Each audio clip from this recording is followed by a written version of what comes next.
Hey everyone, welcome to my channel. तो ये है क्लास 4 की सुनहरी धूप, जिसमें हम करेंगे प्रकृति कहती है फर्स्ट चैप्टर। प्रकृति क्या कहती है हमसे, ये हमें सोहन लाल द्विवेदी द्वारा लिखी गई एक कविता है, जिसको आज हम पढ़ेंगे, इसकी व्याख्या करेंगे।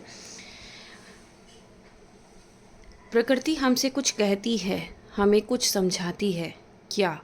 आओ पढ़ें। तो प्रकृति भी, ये चाँद सितारे, सूरज, आसमान, नदियाँ, पर्वत, पहाड़, ये सब हमसे कुछ ना कुछ कहते हैं। क्या कहते हैं, आज हम इस कविता में पढ़ने वाले हैं। पर्वत कहता शीश उठाकर।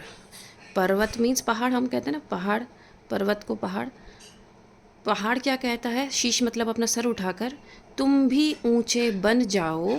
सागर कहता है लहराकर, मन में गहराई लाओ। सागर, ये सारे पर्यायवाची हैं, समुद्र का सागर होता है।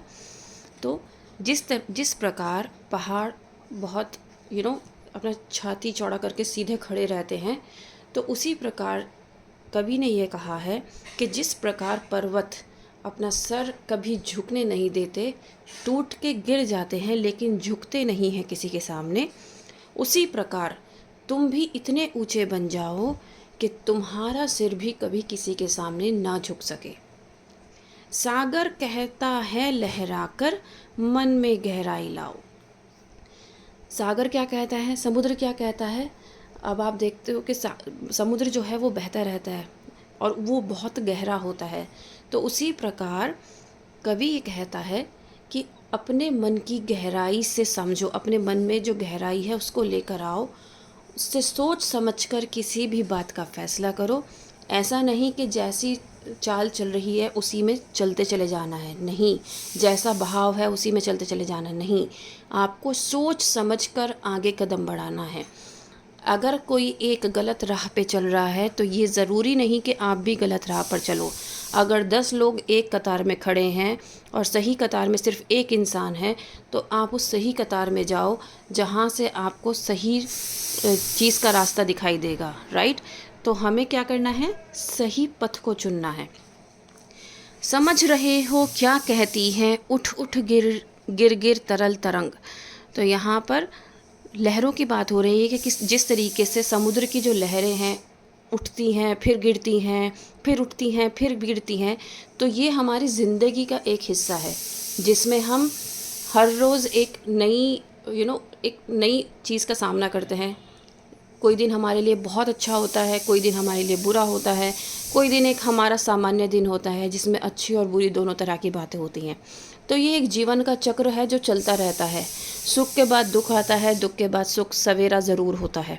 तो ये क्या है, यहाँ पर नदियों की, जो समुद्र की जो लहरें हैं, उससे कवि क्या बताना चाहता है कि जिस प्रकार समुद्र की लहरें उठती हैं और फिर गिरती हैं, मतलब उठती हैं फिर गिरती हैं, एक तरंग सी वहाँ पर एक लहर सी बना देती हैं, उसी प्रकार तुम्हें भी क्या करना है, अपनी ज़िंदगी में हर कठिनाई का सामना करते हुए आगे बढ़ते जाना है, क्योंकि समंदर कभी रुकता नहीं है, समंदर की लहरें कभी रुकती नहीं है किसी के लिए भी। उसी प्रकार आपको भी कोई भी कठिनाई आए, कोई भी परेशानी आए, आपको रुकना नहीं है। भर लो अपने मन में मीठी मीठी मृदुल उमंग। तो मृदुल का मतलब होता है कोमल। तो क्या कर लो, अपने मन में कोमल उमंग भर लो कि हमें आगे बढ़ते रहना है, चाहे कोई भी परिस्थिति हो, हमें हारना नहीं है।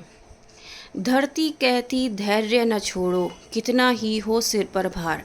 जिस प्रकार धरती हमारा भार उठाती है, हम सब लोग धरती पर रहते हैं, इतनी सारी बिल्डिंग्स बनी हुई हैं, स्कूल्स हैं, हम लोग भी रहते हैं। तो जिस प्रकार धरती हमारा क्या कर रही है, भार उठा रही है, उसी प्रकार क्या कह रहा है कवि कि तुम भी अपने सिर पर भार उठाओ, मतलब तुम एक जिम्मेदारी संभालो।